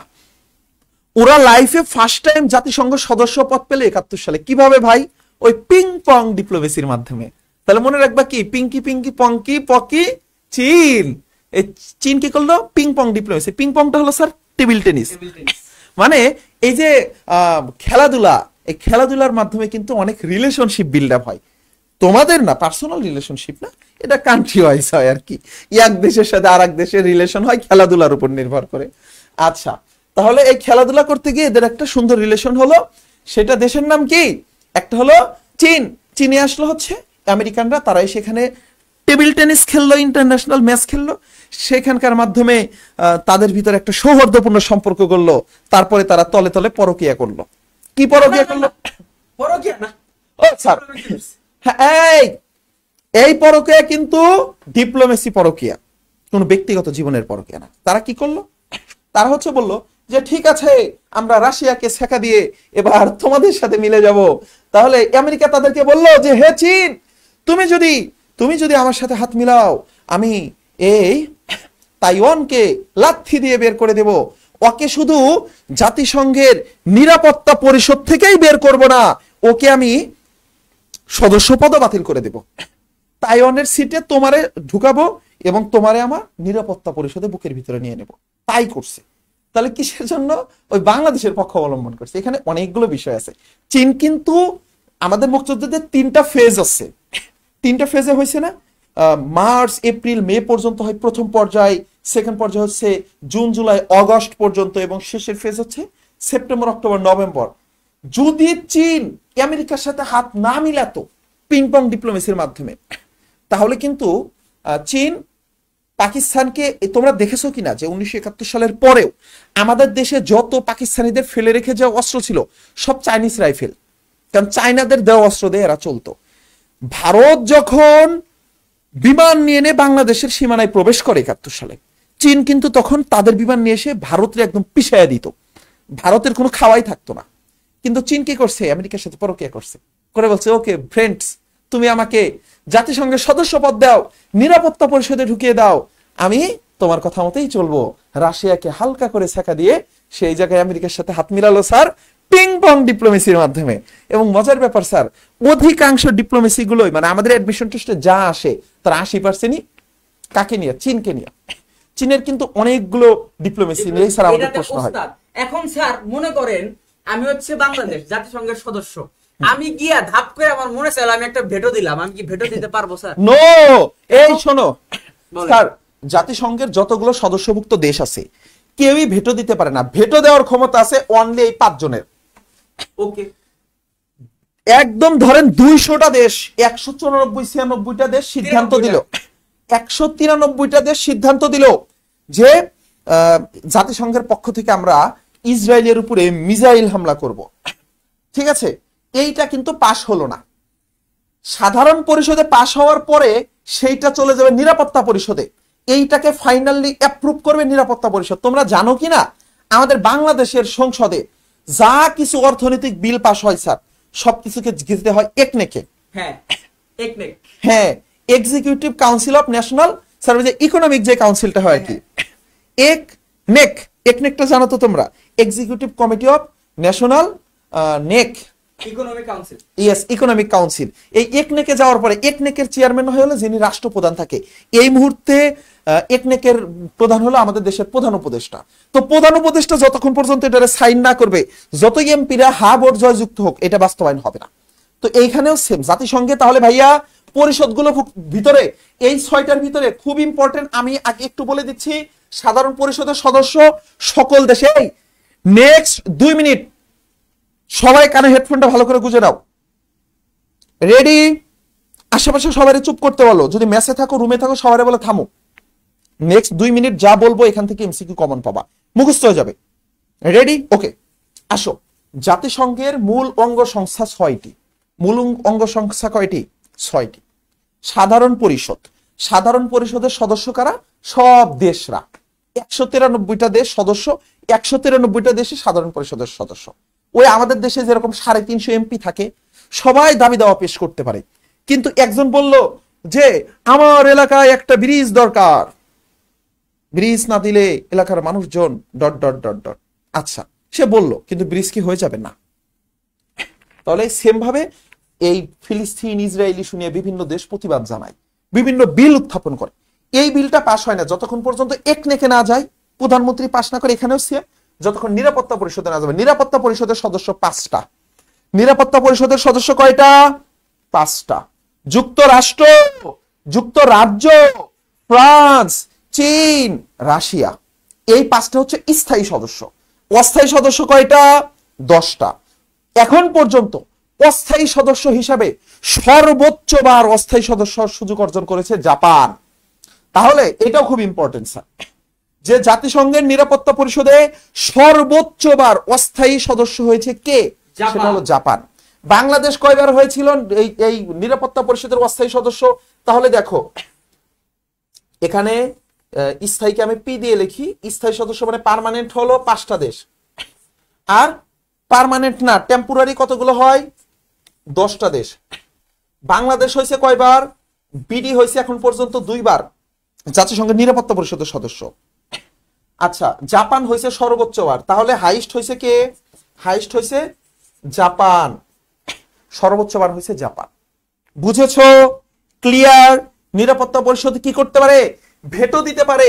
তাহলে যে কোনো সিদ্ধান্ত নিরাপত্তা পরিষদের একজন সদস্য যদি বলে যে আমি মানি না, তাহলে ওই সিদ্ধান্ত আর বাস্তবায়ন হবে না।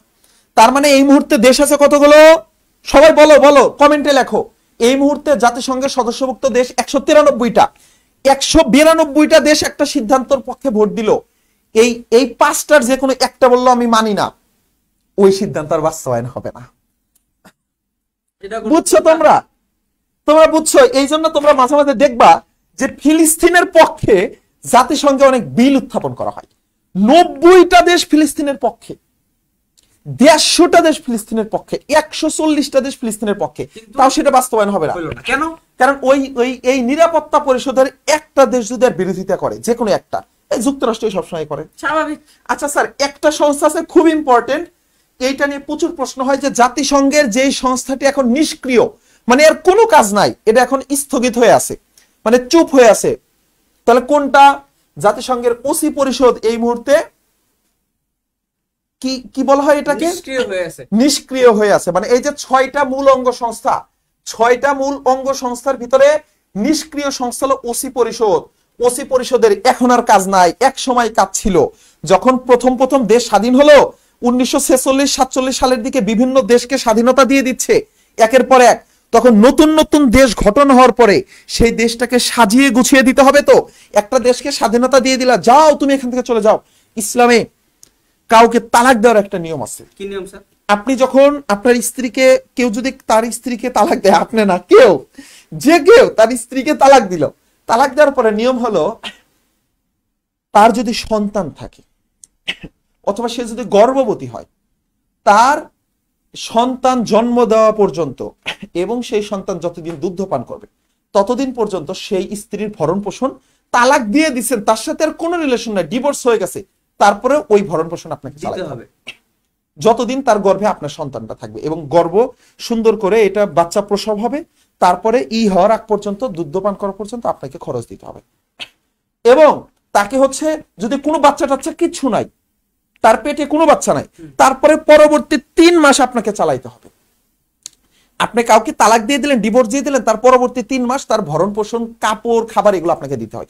এগুলো একরকম ওসি পরিষদ। ইয়েস, এখন শোনেন, এই ওসি পরিষদ হলো সেম। ওসি পরিষদের কাজ ছিল এই যে বিভিন্ন দেশগুলোকে স্বাধীনতা দিয়ে দিচ্ছে, ভারতকে স্বাধীনতা দিয়ে দিচ্ছে 15 আগস্ট, 14 আগস্ট পাকিস্তানকে, বিভিন্ন দেশকে স্বাধীনতা দিচ্ছিল। এখন কিন্তু আর বিভিন্ন দেশ স্বাধীন হচ্ছে না, এটা অফ হয়ে গেছে। সেই জন্য এখন আর ওসি পরিষদের কাজ নাই। যেহেতু অফ হয়ে গেছে, তাহলে লাস্টে দিয়ে তো কারো না কারো স্বাধীনতা দিচ্ছে, কারে দিল? সর্বশেষ আমরা যদি বলি স্যার, এখানে দক্ষিণ সুদান একটি দেশ আছে। দক্ষিণ সুদানকে কিন্তু স্যার কত সালে দেওয়া হয়েছে? 2000 স্যার, এটা 12 সালের দিকে হবে হয়তো। দক্ষিণ সুদানকে কিছু মনে নিস না ভাইরা, তোমাদের একটু আপডেটটা দেখতে হবে, ঠিক আছে? কারণ এটা প্রতিনিয়ত বিভিন্ন বিষয় আপডেট হয়। কারণ সত্যি কথা যেটা, আমি লাস্ট যখন পড়ি তখন হচ্ছে গিয়ে 1994 পড়ছিলাম, আরেক দেশ পালাও পড়ছিলাম। আচ্ছা, পালাও পড়ছিলেন, আমি পড়ছি স্যার দক্ষিণ সুদানটা পড়ছিলাম। তাহলে এই যে তোমাদের ওসি পরিষদের কাজ কি? ওসি পরিষদের কাজটা এখন স্থগিত আছে। তাহলে যদি প্রশ্ন হয়, এটা প্রশ্ন হয়, আমি নিজে 2টো ভার্সিটিতে ফেস করছি, যে জাতিসংঘের 6টি অঙ্গ সংস্থার ভিতর কোনটার কাজ স্থগিত আছে, কি হবে রে? ওসি পরিষদ হবে, সচিবালয়। ওসি পরিষদের সদস্যরা কারা ছিল? আচ্ছা স্যার, এই জিনিসটা আপনি একটু আরো ভালো করে ব্যাখ্যা করতে পারবেন। আচ্ছা, ওসি পরিষদটা মূলত হচ্ছে গিয়ে, এটা তোমাদের সিকিউরিটি কাউন্সিলটা মাত্র পড়াইলো না নোমান ভাইয়া, নিরাপত্তা পরিষদ। এই নিরাপত্তা পরিষদই মূলত ওসি কাউন্সিল যেটা বা ওসি পরিষদ যেটা, ওইটা চালাইতো, ঠিক আছে? তো ওদের মূলত কাজই ছিল হইতেছে গিয়ে এই দেশগুলোকে স্বাধীন করা। এখন মনে করো একটা দেশ ধূপ করে স্বাধীনতা ঘোষণা করে দিয়া কইলো যে হ্যাঁ আজকে থেকে আমি স্বাধীন। আরে ভাই, তোর স্বাধীনতা কে দিল? ওই স্বাধীনতাটাকে কার্যকর করার কাজ করতো মূলত ওসি পরিষদ। আর ওসি পরিষদ হচ্ছে গিয়া এখন আর সক্রিয় নয়, তার কারণ হচ্ছে এখন আর দেশকে কোনো স্বাধীন করা লাগতেছে না, এই হচ্ছে বিষয়। তাছাড়াও ওসি পরিষদের আরো কিছু ব্যাপার আছে। ওসি পরিষদের আরো কিছু ব্যাপার হচ্ছে তোমার, এইটা হচ্ছে জাতিসংঘ যখন প্রতিষ্ঠা হয় তখন একই সাথে প্রতিষ্ঠা হয়েছে, এক। দ্বিতীয় কথা হচ্ছে যে এইটা তোমার ছিল, স্থায়ী সদস্য ছিল মোট 5 জন, এবং 5 জনই টোটাল সদস্য। সিকিউরিটি কাউন্সিল, নিরাপত্তা পরিষদে যে কয়জন ছিল, এরাই ওসি পরিষদ। এখানে আর নতুন করে তেমন কিছু নাই। তারপরে দেখো এরা কি করছে জানো? এরা হচ্ছে পুরো পৃথিবী জুড়ে মোট 11টা অঞ্চলের তদারকি করতো। এই 11টা অঞ্চলকে বলা হতো ট্রাস্ট অঞ্চল। তো ওরা যে এই যে 11টা অঞ্চলের তদারকি করতো, এই 11টা অঞ্চলটা একটু মাথায় রেখো। কি কি অঞ্চল নাম মনে রাখা লাগবে না, কয়টা ছিল? 11টা। কি অঞ্চল? এদেরকে বলা হইতো ট্রাস্ট অঞ্চল, TRUST, ট্রাস্ট, বা বাংলা যদি লেখো ট্রাস্ট তাও হবে। ট্রাস্ট অঞ্চল বলতো এই ট্রাস্ট অঞ্চল তত্ত্বাবধান করতে। মানে এই ট্রাস্ট অঞ্চল কি আবার জাস্ট ভূখণ্ডকে ভাগ ভাগ ভাগ ভাগ করে দিয়া, ঠিক আছে? এখানে আর তেমন বিস্তারিত নেই। ওকে স্যার, ওইটা আপনার কাছেই থাকুক, আমি চিল্লাই বেশি। ওকে, চিল্লা থাকুক না স্যার। আচ্ছা, এইটা হলো স্যার, এটার একটা ইকোসক বলে না স্যার? হ্যাঁ, ইকোসক। ইকোসক, আমার এই নামগুলো এত ভালো লাগে, প্রচুর মজা লাগে। এগুলোর নাম কিরকম? Economic and social.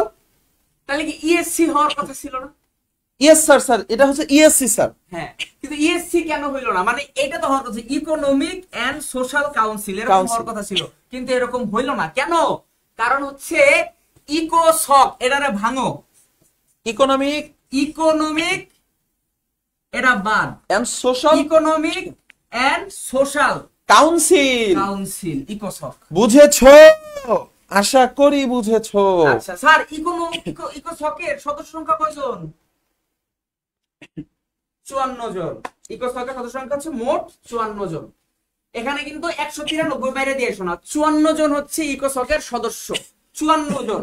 স্যার একটু মনে রাখা দেন। কিভাবে মনে রাখবো রে দুষ্টরা? তোমাদের শুনে শুনে মুখস্থ করে ফেলতে হবে। তাহলে দেখো আমি সবগুলো দেশের কথা বলে দেই। জাতিসংঘের সাধারণ সদস্য 193টা, সাধারণ সদস্য 193টা, ইকোসক ইকোসক ইকোসক 54টা, ইকোসক 54টা, ইকোসক 54টা, নিরাপত্তা পরিষদ 15টা, নিরাপত্তা পরিষদ 15টা, স্থায়ী সদস্য পার্মানেন্ট সদস্য 5টা, টেম্পোরারি 10টা। আচ্ছা সচিবালয়, সচিবালয় থেকে মনে রাখবা শুধু এইটা যে এই সচিবালয়, জাতিসংঘের সচিবালয় কোথায় অবস্থিত? স্যার বলবেন না, আমিও বলবো না, আমরা কমেন্টে দেখতে চাই। লেখো, কমেন্টে জানাও। নিরাপত্তা পরিষদের সদস্য কোথায়? নিরাপত্তা পরিষদের সদস্য তো আছে, থাকবে না কেন? নিরাপত্তা পরিষদের সদস্য হচ্ছে টোটাল 15 জন ছিল, তার মধ্যে 5 জন স্থায়ী, 10 জন হচ্ছে রোটেশন ভিত্তিতে। আচ্ছা একটা মজার কমেন্ট পড়ি, তোমরা এটা লেখো, নিরাপত্তা পরিষদের না সরি সচিবালয় কোথায়? এখানে না অনেক উত্তেজিত 26 আছে। আরে সিরিয়াসলি স্যার, আমি নিজে উত্তেজিত 22 ছিলাম। আমি 20 ব্যাচের পোলাপানের সাথে অ্যাডমিশনে ক্লাস করছি। কেমনে? আমার তখন মাত্র এসএসসি শেষ, আমি দুষ্টামি করে তাদের অ্যাডমিশনে ক্লাস করতাম। আমি 21 ব্যাচের সাথে ক্লাস করছি, উত্তেজিত 22 হয়ে। তোমরা যারা স্টুডেন্ট আছো তোমরা উত্তেজিত 26 বা 25, 26 আছে কিছু, 27 এখনো অতটা উত্তেজিত হয় নাই যে ওরা এসে 25 এর সাথে অ্যাডমিশনে ক্লাস করবে। যাই হোক, আমরা কিন্তু তোমাদের কমেন্ট গুলো দেখতেছি রে ভাই, আর এত কষ্ট করে চিল্লানোর পরে যদি ক্লাস শেয়ার না করো, এইটা হবে নিউ ইয়র্ক। সবার আগে লিখছে কে?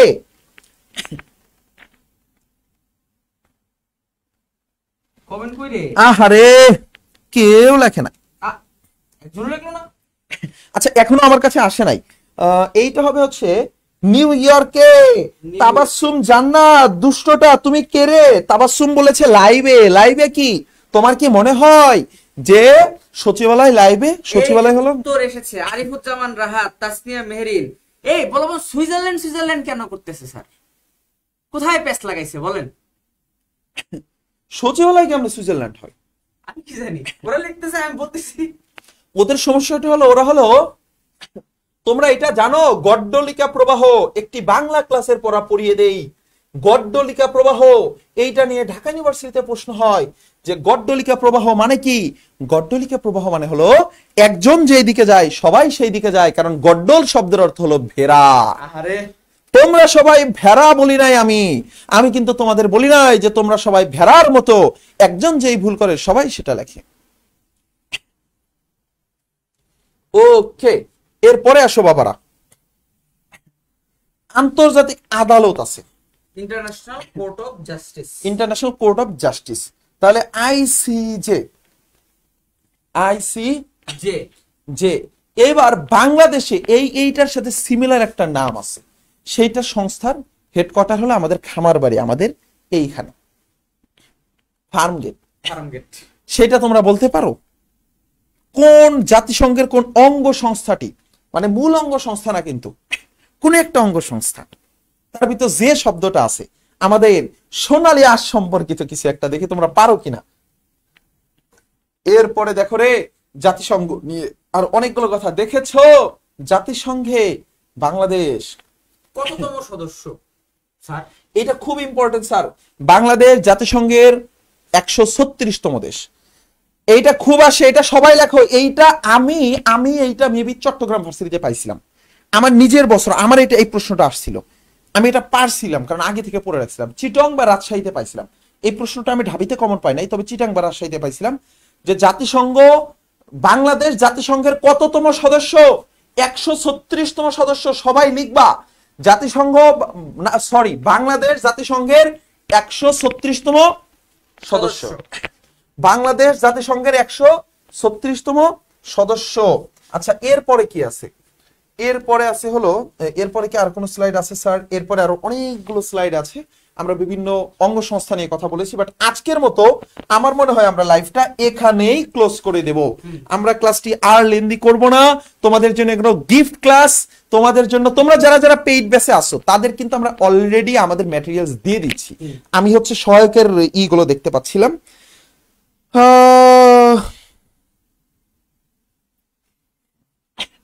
আহারে, একজন একটা কমেন্ট করছে, এটা দেখে আমার খুব কষ্ট লাগছে। আচ্ছা, আমি এটা পড়বো না, দুষ্ট কমেন্ট। তোমার জন্য শুভকামনা রইলো। একজন লিখছিল যে ভাইয়াকে হচ্ছে আমি বলছিলাম ভাইয়াকে, আমার ভাইয়াকে ভালো লাগে ভাইয়ের মতো, অবশ্যই ভাইয়ের মতোই ভালো লাগে, ভাইয়াকে আমার ভালো লাগে, সেই জন্য ব্রেকআপ ডান। তো হয়তো তোমার সেই মানুষটা বোঝে নাই, সে হয়তো রং মানুষ ছিল। রাইট মানুষ হলে ভাইয়াকে ভালো লাগলে কখনো কেউ ছেড়ে যায় না, কারণ ভাইয়া তো ভাইয়াই। ভাইয়া হলো টিচার, ভাইয়া তোমার শিক্ষক, শিক্ষক হলো বাবা, আর বাবার প্রতি একটি শ্রদ্ধাবোধের ভালোবাসা প্রত্যেকটি সন্তানের থাকবে, এটাই প্রকৃতির নিয়ম। এইটুকু শ্রদ্ধাবোধ না থাকলে এই পৃথিবী মহাবিশ্ব যেই রকম ভাবে একটি ব্ল্যাক হোল থেকে, একটি ছোট্ট একটি বিন্দু থেকে মহাবিস্ফোরণের মাধ্যমে পৃথিবী তৈরি হয়েছিল, বাবার প্রতি সন্তানের শ্রদ্ধাবোধ না থাকলে এই পৃথিবী আরেকটি বিগ ব্যাং থিওরির মাধ্যমে ধ্বংস হয়ে যেতে পারে। বাবার প্রতি শ্রদ্ধাবোধ থাকতে হবে, ভাইয়ার প্রতি শ্রদ্ধাবোধটা থাকবে শ্রদ্ধাবোধ। আর ভাইয়ার ভালোবাসা তোমাদের প্রতি, সবার প্রতি ভালোবাসা, সেটা হলো স্নেহের ভালোবাসা। বুঝেছো? আসো তাহলে আমরা যেটা বলছিলাম যে এইটা দিয়ে আজকের ক্লাসটা আমরা শেষ করে দেব। তোমার জন্য অনেক অনেক দুঃখ বেদনা। আজকের মতো ক্লাসটা এখানেই শেষ করে দেব আমরা। ওকে, হ্যাঁ, বাংলাদেশ 136তম। তোমাদের প্রতি যেটা বলতেছিলাম, আমাদের পেইড ব্যাচে কিন্তু আমি আমার বাংলার 30টা লেকচার শিট অলরেডি দিয়ে দিছি। জিকে লেকচার শিট গুলো আমাদের অলরেডি পেন্ডিং চলতেছে, ইংলিশের লেকচার শিট চলতেছে। আমরা আমাদের পেইড ব্যাচের ক্লাস শুরু করব তোমার 1 সেপ্টেম্বর থেকে। 1 সেপ্টেম্বর থেকে পেইড ব্যাচের ক্লাস শুরু করব। আমাদের পেইড ব্যাচের ক্লাসগুলো আমি এইটুকু বলতে পারি, যে স্টুডেন্ট আমাদের ক্লাসগুলো করবে, মানে মাত্র 1,500 থেকে 2,000 টাকার একটা কোর্সে তুমি আগামী পুরো 4 মাস ব্যাপী এমন একটা সার্ভিস পাওয়া। তোমার কোনো ফ্রেন্ড 20,000 টাকা দিয়ে অফলাইনে ভর্তি হয়ে ও যতটা ডিপ্রেশনে ভুগবে, তোমার আমি ডিপ্রেশনে ভুগতে দেব না। আমি নিজে যতটা মোটিভেটেড মানুষ, আমি প্রচুর মোটিভেটেড মানুষ, আমি আমার প্রত্যেকটা মুহূর্তকে স্যার আমি এত এনজয় করি। আমার লাইফে যদি কখনো কোনো প্রকার বার্ডেন আসে স্যার, কোনো চ্যালেঞ্জ আসে স্যার, আমি খুব খুশি হয়ে যাই। আলহামদুলিল্লাহ, যেহেতু একটি বড় বার্ডেন এসেছে, বড় একটি চ্যালেঞ্জ এসেছে, তার মানে আমার সামনে বড় একটি ফলও আসতে যাচ্ছে। কারণ ছোট পরীক্ষার ছোট পুরস্কার, বড় পরীক্ষার বড় পুরস্কার। তোমরা যারা এই ছোট ছোট চ্যালেঞ্জ মোকাবেলা করতে গিয়ে ভেঙে পড়ো, নো, আমাদের দিকে তাকাও। আমরা তোমাদের নিয়ে স্বপ্ন দেখি, তোমাদেরকে আমরা ভালোবাসি, এই হৃদয় থেকে ভালোবাসি। আমাদের এই হৃদয়ে নিজের ডিপার্টমেন্টের পড়াশোনা, নিজের পরীক্ষা, নিজের সিজিপিএ ছাড়া এই হৃদয়ের বাকি যেইটুকু জায়গা আছে, পুরো জায়গাটুকু ঘিরে শুধুই তোমরা।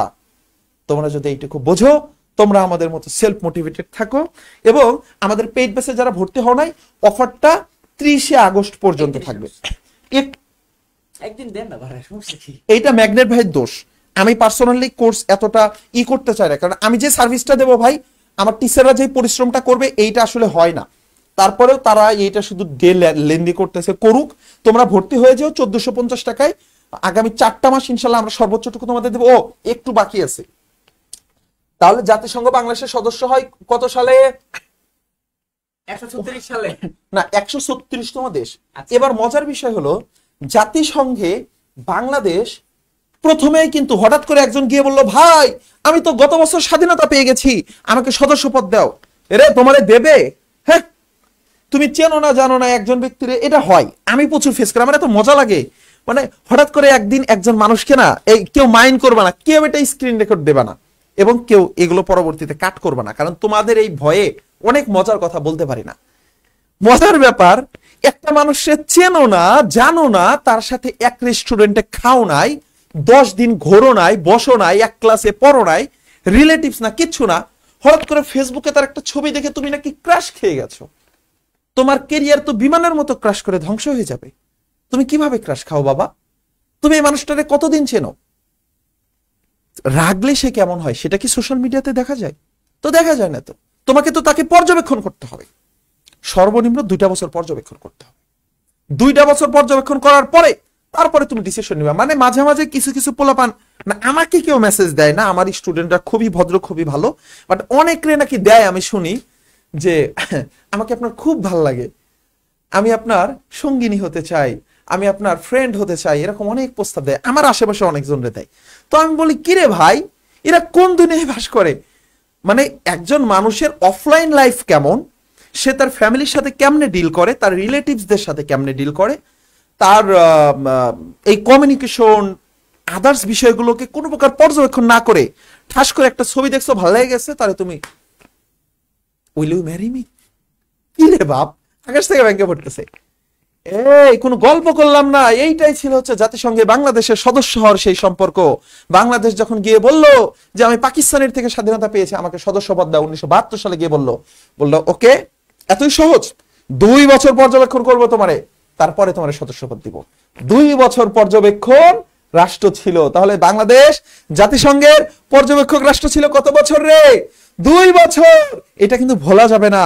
তারপরে 1974 সালের 17 সেপ্টেম্বরে তাদেরকে কি করলো? সদস্য পদ দান করলো। তাহলে এটা অবশ্যই মনে রাখবা। 136তম দেশ। আজকের ক্লাসটা একটা ওয়ার্ম আপ ক্লাস ছিল। আমরা চেষ্টা করেছি তোমাদের সাথে নতুন কিছু বিষয়ের পরিচয় করিয়ে দিতে। আমি না জাস্ট আগামী 40 সেকেন্ড বলবো যে আজকের ক্লাসে কি কি পড়াইছি শুরু থেকে। জাতিসংঘ, জাতিসংঘ তৈরি হয়েছে দ্বিতীয় বিশ্বযুদ্ধের প্রেক্ষিতে। প্রথম বিশ্বযুদ্ধের প্রেক্ষিতে তৈরি হয়েছিল লিগ অফ নেশনস। তোমরা একটু মানে রিভিশন দাও, আমি কিন্তু ক্যামেরার দিকে তাকায় আছি। প্রথম বিশ্বযুদ্ধের প্রেক্ষিতে লিগ অফ নেশনস তৈরি হয়, অর্থাৎ জাতিপুঞ্জ। কিন্তু জাতিপুঞ্জ ব্যর্থ হয় বিশ্বের বিভিন্ন দেশের মধ্যে শান্তি প্রতিষ্ঠা করতে। এই ব্যর্থতার ফলে পরবর্তীতে দ্বিতীয় বিশ্বযুদ্ধ তৈরি হয়। কিন্তু দ্বিতীয় বিশ্বযুদ্ধের পরে তারা টোটাল 11টা সম্মেলন করে। কতটা সম্মেলন করে রে দুষ্টরা? 11টা সম্মেলন। বিভিন্ন সম্মেলনে বিভিন্ন বিষয় নিয়ে ডিসিশন নেয়। এর ভিতরে একটা সম্মেলন একটু আমি বলি, সেটা হচ্ছে কি ব্রেটন উডস সম্মেলন 1944 সালে। এই ব্রেটন উডস সম্মেলনের মাধ্যমে দুটো বিখ্যাত অর্থনীতি রিলেটেড সংস্থা, একটা নাম আইএমএফ ইন্টারন্যাশনাল মনিটারি ফান্ড, এই পূর্ণরূপটা আসে, আর একটা হচ্ছে ডাব্লিউবি ওয়ার্ল্ড ব্যাংক, এই দুটো সংস্থা নিয়ে সিদ্ধান্ত গ্রহণ করা হয়। কোথায়? ব্রেটন উডস নামক সম্মেলনে। এই জন্য এই দুটোকে বলা হয় ব্রেটন উডস ইনস্টিটিউট। জাতিসংঘ যখন প্রতিষ্ঠা হয়ে গেল, এর টোটাল 6টা ছিল অঙ্গ সংস্থা, প্রধান অঙ্গ সংস্থা। 6টা অঙ্গ সংস্থার ভিতরে প্রথমত যেটা আসে একদম নাম্বার 1, সেটা হলো সাধারণ পরিষদ। বর্তমান সদস্য 193টা, বর্তমান সদস্য 193টা। 2 নম্বরে আসো জাতিসংঘের নিরাপত্তা পরিষদ। নিরাপত্তা পরিষদের সদস্য কতগুলো রে দুষ্টরা? টোটাল 15টা। 5টা হলো স্থায়ী সদস্য। এদের কি ক্ষমতা আছে? ভেটো দেওয়ার ক্ষমতা আছে। ভেটো শব্দের অর্থ কি? আমি মানি না। এটা কে বলেছিল? রাশিয়া বলেছিল। বাংলাদেশের যখন মুক্তিযুদ্ধ হয়, রাশিয়া বাংলাদেশের পক্ষে বলেছিল যে আমি মানি না, এই যুদ্ধ আর বন্ধ করা যাবে না, একটা নতুন দেশ হয়ে যাক। কারণ আমেরিকা হচ্ছে 7ম নৌবহর পাঠাচ্ছিল কার পক্ষে হয়ে? কার পক্ষে হয়ে? আমাদের পাকিস্তানের পক্ষে হয়ে। পাকিস্তানের পক্ষে যুদ্ধ বন্ধের দাবি জানিয়েছিল। তখন রাশিয়া বলেছিল কি আমি মানি না, ভেটো দেওয়ার ক্ষমতা। টোটাল আছে 5টা দেশ হচ্ছে স্থায়ী সদস্য: যুক্তরাষ্ট্র, যুক্তরাজ্য, চীন, রাশিয়া, ফ্রান্স। বাংলাদেশ এখন পর্যন্ত 2বার সদস্য হয়েছিল। বাংলাদেশ কয়বার সদস্য হয়েছিল? 2বার সদস্য হয়েছিল। এই 6টা অঙ্গ সংস্থার ভিতর একটা সংস্থা আছে যেটা এখন নিষ্ক্রিয়, সেইটার নাম হলো ওসি পরিষদ। নিষ্ক্রিয় সংস্থাটার নাম কি? ওসি পরিষদ। ওসি পরিষদ হলো নিষ্ক্রিয় সংস্থা। এরপরে আসো ভাইয়া, এইখানে আছে আন্তর্জাতিক ইন্টারন্যাশনাল কোর্ট অফ জাস্টিস, এইখানে রয়েছে, যেটি এখনো চলছে। এরপরে আছে হলো তোমার এইখানে ইকোসক আছে, অর্থনৈতিক এবং সামাজিক সংস্থা আছে। এখানে সচিবালয় আছে যেটা নিউ ইয়র্কে অবস্থিত, নিউ ইয়র্কে অবস্থিত আমেরিকার। তারপরে হলো তোমার এগুলো আমরা পড়লাম। এরপরে আইএমএফ নিয়ে পড়লাম, ওয়ার্ল্ড ব্যাংক নিয়ে পড়লাম। আইএমএফ এর বিভিন্ন, ওয়ার্ল্ড ব্যাংকের বিভিন্ন 4টা ভাগ আছে, এগুলোকে নিয়ে আমরা পরবর্তী ক্লাসে পড়বো। এবং বাংলাদেশের সাথে জাতিসংঘের যে সম্পর্কটা, সেটা হলো বাংলাদেশ প্রথম যোগদান করে 1988 সালে ইরাক ইরান যুদ্ধে। এই শব্দটা সবাই খাতায় লিখে নিবা। বাংলাদেশ জাতিসংঘে প্রথম শান্তি রক্ষা মিশনে প্রথম অংশগ্রহণ করে কোনটার মাধ্যমে বাবারা? ইরাক ইরান যুদ্ধে। তাহলে ইরাক ইরান যুদ্ধে শান্তি রক্ষা মিশনে বাংলাদেশ প্রথম অংশগ্রহণ করে 1988 সালে। ইরাক ইরান যুদ্ধে প্রথম অংশগ্রহণ করে 1988 সালে। ইরাক ইরান যুদ্ধের পরে মানে এই শান্তি রক্ষা মিশনে একটা মজার ব্যাপার আছে, সেটা কি জানো? এটা আমাকে হচ্ছে বিউপিতে ভাইভাতে ধরছিল, আমি তোমাদের শিখিয়ে দেই। সেটা হলো, আচ্ছা শান্তি রক্ষা মিশনের কাজ কি? ওরা কি যুদ্ধ করে? মানে যে দেশে অনেক যুদ্ধ হচ্ছে সেখানে গিয়ে যুদ্ধ করা শুরু করে? নো, শান্তি রক্ষা মিশন কিন্তু যুদ্ধ করে না। মানে একটা গৃহযুদ্ধ হচ্ছে একটা দেশ বা একটা দেশ যুদ্ধ বিধ্বস্ত, সেই দেশটার মানে পুরো প্রশাসন কাঠামো বা অন্যান্য বিষয়গুলোকে সাজিয়ে দেওয়ার কাজ করে। ওই দেশে অনেক ছোট ছোট গেরিলা সংস্থা গড়ে উঠতে পারে অভ্যন্তরীণ, সেগুলোকে কিভাবে দমন করা যায়, মানে অভ্যন্তরীণ শান্তি নিরাপত্তা নিশ্চিত করাই শান্তি রক্ষা মিশনের কাজ। শান্তি রক্ষা মিশনের কাজ কিন্তু এমন না যে ইরাক ইরান যুদ্ধ হইতেছে এখন বাংলাদেশ গিয়া ইরাকের হয়ে ইরানের বিরুদ্ধে যুদ্ধ করব, নো, এটা কিন্তু না। ওই দেশের অভ্যন্তরীণ শান্তি নিশ্চিত করাটাই শান্তি রক্ষা মিশনের কাজ। তাহলে বাংলাদেশ প্রথম অংশগ্রহণ করে 1988 সালে কোন যুদ্ধের মাধ্যমে? ইরাক ইরান যুদ্ধের। এবং এইটা শান্তি রক্ষা মিশন কবে হয়? 1948 সালে এটি নোবেল পায়। এরপরে আসো ভাইয়া, আমরা অনেকগুলো বিষয় পড়ে ফেললাম দুষ্টরা, আজকের মতো এখানেই শেষ করে দেব। আমি শুধু একটু তোমাদের দু একটা কমেন্ট দেখতে চাই।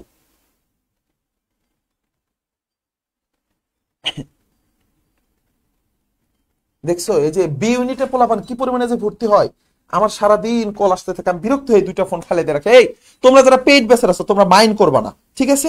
তোমরা আমাদের অফিসের নাম্বার একটু কল দিবে বাবা। মানে সারাদিন এই আমার দুইটা ফোন শেষ, আমি এই ফোনটা হাতে নিয়ে থাকি। তাহলে আজকের মতো আমরা ক্লাসটা শেষ করে দিচ্ছি। হ্যাঁ, লোপা বলেছে যে মেন্টালিটি ম্যাচ হওয়া অনেক ভাগ্যের ব্যাপার, পিক দেখে ক্রাশ খেয়ে লাভ নাই। রাইট। শোনো, একটা মানুষ গায়ের রং কখনোই মনের রং হতে পারে না। ক্লাসটা শেষ করে দিচ্ছি তো, 30 সেকেন্ড এইটা বলে ক্লাসটা শেষ করে দেই। ক্লাস পড়ানো শেষ, তোমরা চলে যাও। একটা কথা বলে শেষ করব যে মানুষের গায়ের রং কখনোই মনের রং হতে পারে না। তাই যদি হতো আমাদের মায়েরা আমাদেরকে ভালোবাসতো না। একই মায়ের গর্ভ থেকে কারো গায়ের রং বেশি উজ্জ্বল হয়, কারো গায়ের রং কম উজ্জ্বল হয়। কখনো দেখেছো যার গায়ের রং কম উজ্জ্বল বলে মা বাবা তাদের ভালোবাসে না? কখনোই না। একজন মানুষ সমাজে প্রভাব বিস্তার করতে পারে, সমাজের জন্য ভালো মন্দ কিছু করতে পারে, ইনফ্লুয়েন্স করতে পারে, কখনোই তার গায়ের রং দিয়ে না। এইটা খুবই নিচু মানসিকতার একটা কাজ।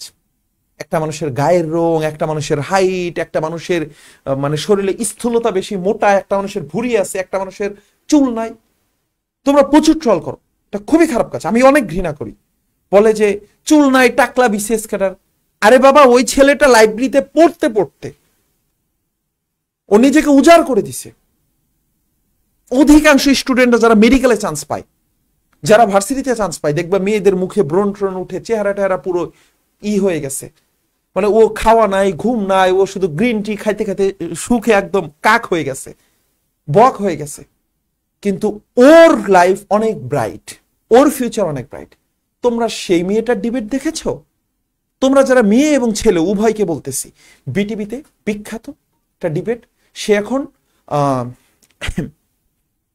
অনেক বড় একটা কোম্পানিতে জব করতেছে, তার বেবির সাথে তার একটা পিক ভাইরাল হয়েছে সম্প্রতি। রেবেকা শফিকের কথা বলছিলাম, নামটা বলতে চাচ্ছিলাম না, বাট স্যার বলে ফেললো। রেবেকা শফিক কি হয়েছে? আজকালকার ছেলে মেয়েরা, আমার আপন ছোট বোন স্যার পড়তে পড়তে ও গ্রিন টি খাইতে খাইতে ওর চোখ টোক মুখ টুক একদম পুরো শেষ। আমি বললাম তুই একটা মেয়ে, সারা মাসে একটা ফেস ওয়াশ নাই, একটা নাই, কিচ্ছু নাই, ও পড়তে পড়তে শেষ। বাট আফটার অ্যাডমিশন টেস্ট সে যখন একটা মেডিকেলে চান্স পেয়ে গেল, এখন রাতারাতি 1 মাসের ভিতর তার চেহারা জলজল করতেছে। তো লাইফে সাকসেস আনতে হবে বেটারা। তোমার এই মানে অ্যাডমিশন টাইমে ঠিক মতো খাইতে পারবা না, ঠিক মতো ঘুমাইতে পারবা না, চেহারা শুধু অ্যাডমিশন টেস্ট না, বাকি সব সময়ের জন্য একটা মানুষকে মূল্যায়ন করবা তার কাজ দিয়ে, সে সোসাইটির জন্য কতটা পজিটিভ ইফেক্ট ফেলতেছে সেই অনুযায়ী তাকে তোমরা মূল্যায়ন করবা। হতে পারে সে একজন মুয়াজ্জিন, সে একজন ইমাম, সে একজন রিক্সা পুলার, সে একজন সবজি বিক্রেতা, সে যেই শ্রেণীর কাজই করুক, সে একজন পরিষ্কারওয়ালা। পরিষ্কারওয়ালা বোঝো তো, মানে যারা আমাদের সোসাইটিকে পরিষ্কার রাখে। অনেকে আবার তাদেরকে ময়লাওয়ালা বলো, এরাও কিন্তু আমাদের সোসাইটির জন্য অনেক গুড গুড কাজ করে, অনেক ভালো ভালো ইফেক্ট ফেলে। তাদের প্রতি যে তোমার উদার মানসিকতা রেখে কাজ করবা, এটাই হলো তোমার সার্থকতা। সবার সাথে দেখা হবে পরবর্তী কোনো ক্লাসে। আজকের মতো এখানে শেষ। আল্লাহ হাফেজ।